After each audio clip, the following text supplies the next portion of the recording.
Assalamualaikum warahmatullahi wabarakatuh. Perkenalkan, nama saya Muhammad Ilham Maulana. Saya dari kelas 10 PPLG 1 absen 22. Ya, di sini saya akan mempresentasikan tentang materi Python. Oke, langsung aja. Kenapa sih kita harus belajar Python?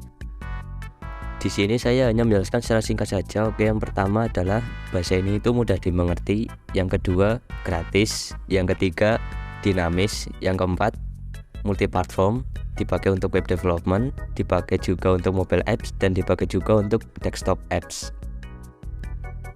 Ya, lanjut. Kok bisa sih Python itu populer?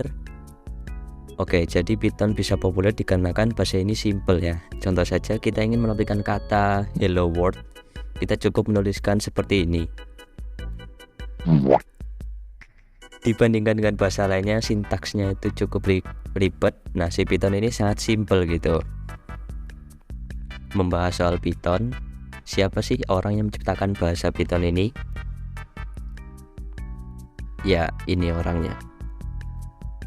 Dia adalah Guido van Rossum. Dia adalah seorang programmer dan penemu dari bahasa Python ini.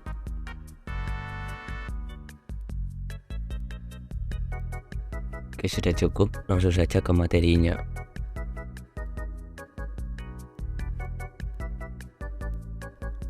Ya, Python dikenal oleh masyarakat dan pegiat IT sebagai salah satu jenis bahasa pemrograman.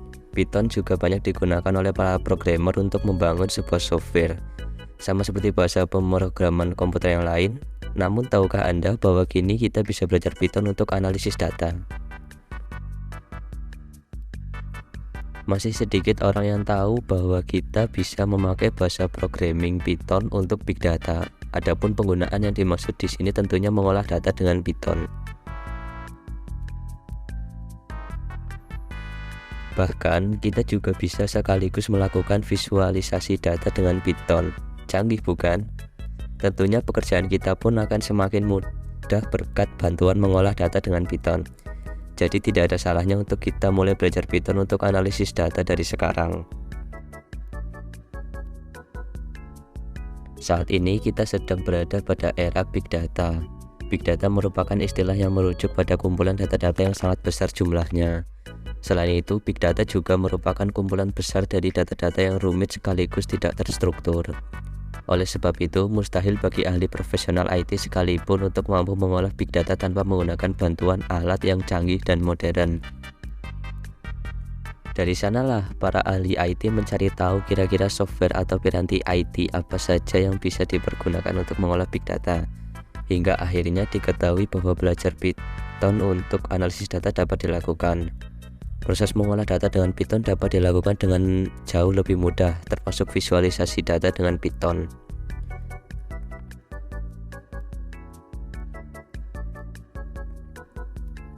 Python adalah sebuah bahasa pemrograman scripting language yang mempunyai orientasi atau fokus terhadap objek data.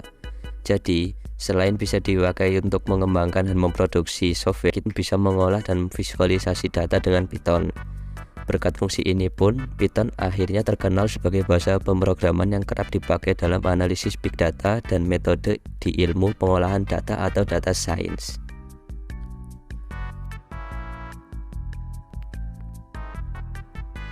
Belajar Python untuk analisis data memang dimungkinkan sebab bahasa programming ini mempunyai aneka library dengan fungsi-fungsi untuk analisis data, data pre-processing tools, machine learning, dan visualisasi data.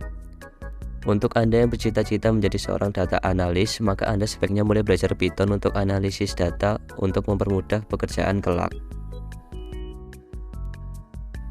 Bagaimana kita mengetahui bahwa pemrograman tersebut adalah bahasa Python? Python tentunya mempunyai ciri-ciri khusus yang membedakannya dengan bahasa programming lain. Adapun beberapa ciri dan karakteristik khas dari Python. Di antaranya adalah bersifat open source, portable, dan mudah dipahami, mendukung banyak library, bahasa sudah diinterpretasikan sehingga memudahkan dalam proses debugging, mudah untuk mengecek kode karena ada aturan layout source code pada Python. Lalu, apa saja keuntungan pengolahan data yang bisa Anda dapatkan dengan belajar Python untuk analisis data? Beberapa di antaranya adalah: yang pertama, memiliki daya guna multifungsi. Python bisa dipakai untuk mengerjakan pengolahan data dan tugas-tugas lain semisal membangun website, aplikasi, dan graphical user interface atau GPU. Yang kedua, kaya akan referensi.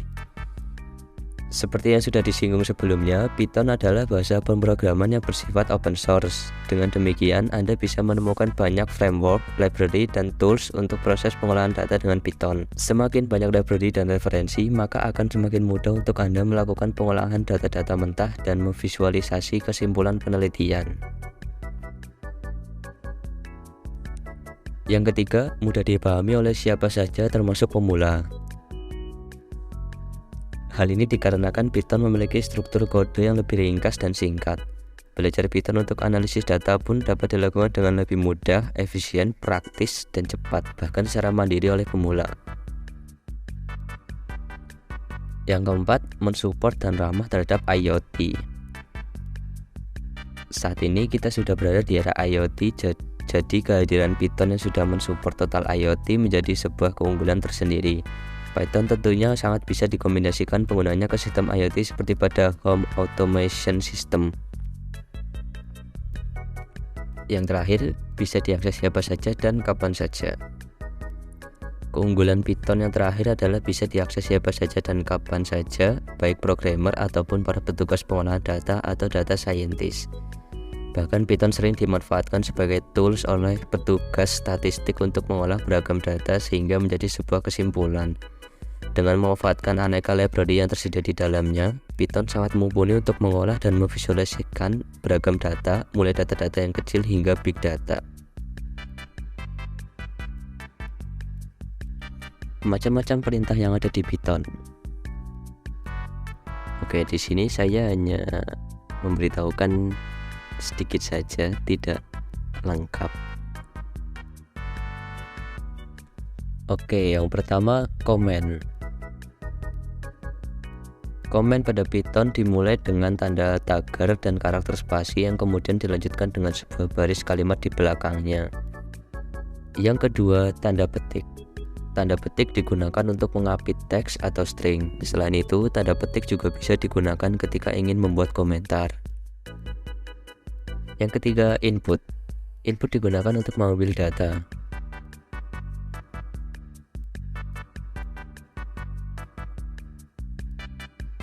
Yang keempat, print. Fungsi tersebut adalah untuk menampilkan output data yang diinginkan oleh programmer. Untuk memanggilnya, kita hanya perlu menekan print dalam kurung parameter, dan untuk tipe data dari parameter print bisa berubah apa saja.